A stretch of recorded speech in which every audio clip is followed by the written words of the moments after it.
ملف يا دكتور قصدك يا رشيد؟ ايوه فول سلندر. الحين ادي هذا ملف ودي له حالة.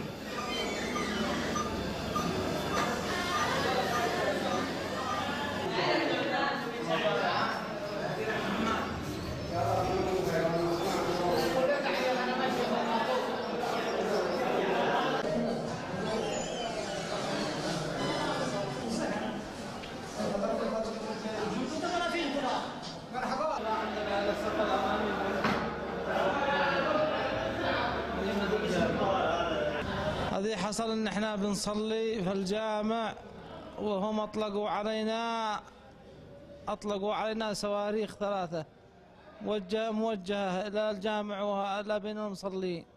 وفي الركعة الاولى وبعد ما كمل الخطيب قراءة الفاتحة والتأمين، بعد ما تلف التأمين مما أصاب عدة من المصلين والجرحى. وكما كنت شايف ذا الحين في الزملاء كامل دقة من قبل الحوثة 3 صواريخ.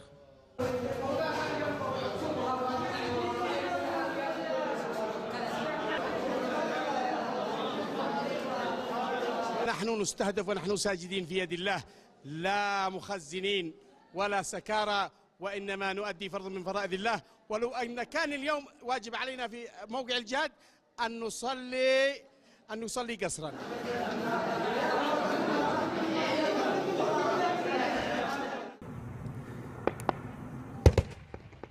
الله أكبر.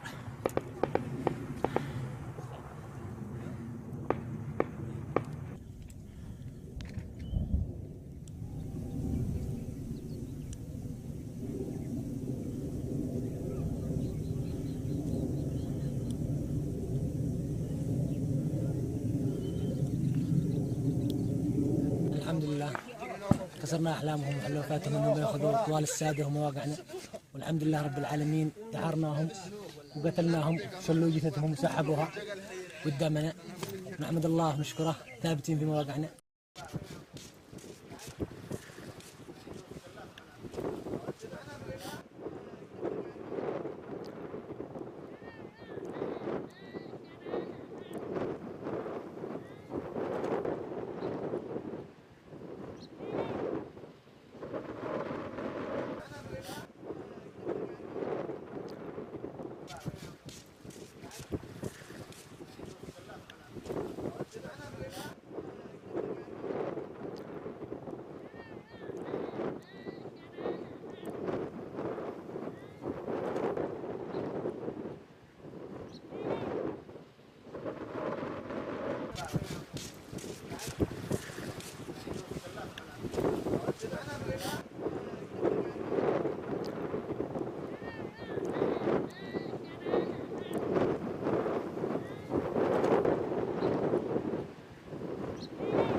والله نعاني على الماء هذا تعبنا كثير. نشيل البرميل ب 2000 ريال ونستخدم من الماء المالح بسبب ما فيش يعني عندنا رؤوس مسؤوليه. هل نشتي طلب من الرئيس عبد ربه، هل تسمعنا عبد ربه؟ عندنا نقوص الحقنا بالماء والطريق. يا استاذ عبد ربه، يا رئيس عبد ربه، هل تلحقنا بالماء والطريق؟ عندنا نقوص الحقنا. انا نقول المسحه بس الحين في البحر، اوديهم في الراغ واجيبهم ملء في البحر. طبعا عشان المواقع هنا لا بقعد هنا كما غرقت شربت بحر بطني ملن وفقير وعندي اسره كبير وضبحان والمحركات عطل. وكيف انا دي الحاله؟ اشتي معي والله اشتي خط لهذه البلاد للجميع مش للي للجميع المواطنين. سمعتوا كان عندكم اجر وكان عندكم رحمه للبلاد هذه. شوفي صعبت 50 دبه تسحبيها عبر البحر. البحر في بطني والبحر في بطني وسقعت وموت وفياك ركضني ما عاد اكل ولا اشرب.